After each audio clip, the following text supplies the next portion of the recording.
चला आज आपण बनवूया झटपट आळू वडी आणि एकदम खुसखुशीत आणि क्रिस्पी बनवली आपण।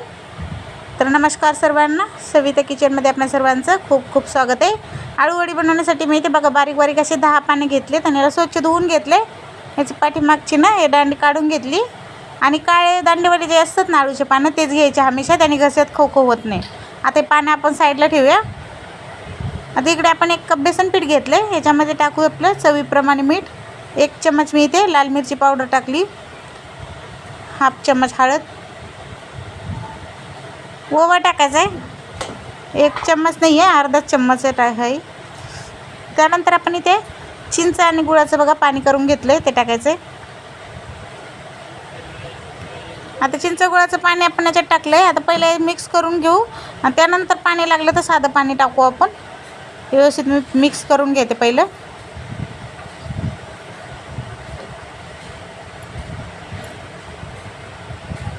हे बघा थोडंसं पाणी टाकलंय मी साधंवालं आणि हे बघा व्यवस्थित आपलं पीठ मिक्स झालंय।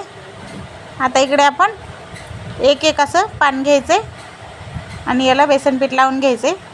बेसन पीठ एकदम पातळ करायचं नाही आणि एकदम घट्ट पण नाही करायचं। बघा अशा पद्धतीने केलं ना व्यवस्थित सगळीकडे लागतं आणि जास्त मी आज बेसन पीठ नाही लावणार आहे, थोडं थोडंच लावायचं।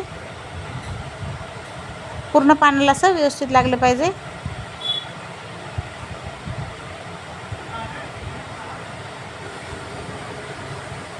आता बघा हे पानाला व्यवस्थित लागलं ना तर दुसरं पान आपल्याला याच्या अपोजिट मांडायचं आहे, म्हणजे उलट्या दिशेने मांडायचं आहे।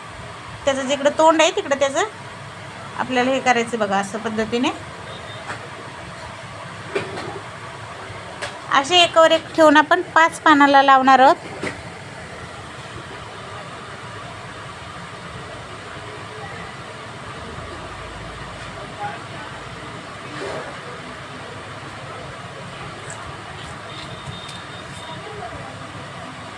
चला मी असं एकावर एक ठेवून 5 पानाचे बनवून घेते।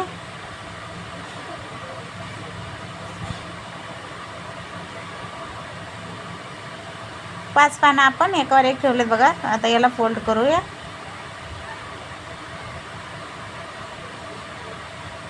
तर दोन्ही साईडनी असं व्यवस्थित फोल्ड करायचं। त्यानंतर असं कोपऱ्याने थोडंसं फोल्ड करून इकडे असं ठेवायचं।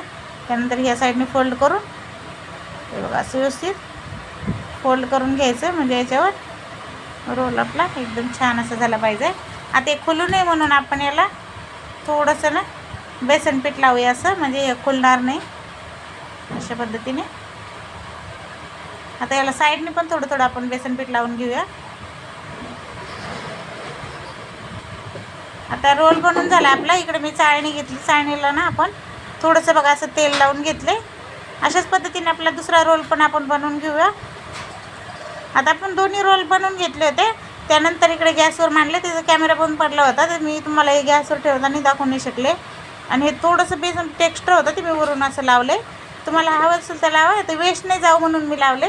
आता आपण हे थंड करून घेऊ रोल बघा थंड झालेत। आता आपण कट करून घेऊया। एकदम मस्त अशी आपली बघा आळू वडी तयार आहे। चला आपण फटाफट, तुम्ही असं खाल्लं ना तरी पण खूप छान लागतं हे खायला। आपण असं व्यवस्थित कट करून घेऊया चला फटाफट। तर तुम्ही जास्त जाड नका कापू, थोडे थोडे पातळ कापायचे, म्हणजे क्रिस्पी होतात एकदम छानपैकी असे।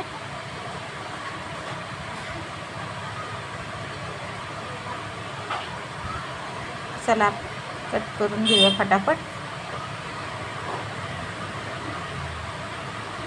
हे बघा आता आपण इकडे गॅसवर ना तेल मांडले आणि मी बघा आपली आळू वडीचे असं बारीक बारीक असे कट करून घेतल्यात पूर्णपणे।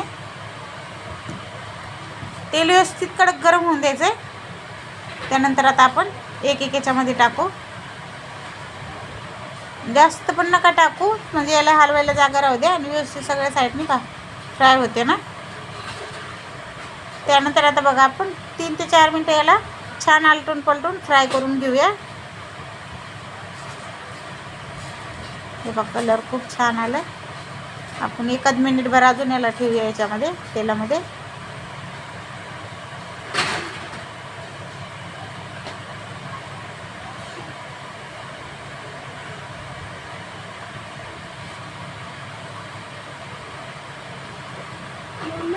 एक मिनिट झालाय, आता आपण ना काढून घेऊया। मस्त कलर आला। चला आपण काढून घेऊया आणि बाकीच्या राहिलेल्या पण अशा पद्धतीने आपण तळून घेऊया झटपट. तर बघा आपली आळूवडी पूर्णपणे तळून झाली आणि एकदम खुसखुशीत आणि क्रिस्पी अशी आपली आळूवडी तयार झाली. इथे माझ्याकडे सफेद तीळ नव्हते, पण तुमच्याकडे असेल तर जरूर टाका. अजून छान दिसायला पण आकर्षित दिसते आणि चव पण छान लागते. व्हिडिओ आवडला तर लाईक शेअर सबस्क्राईब. धन्यवाद.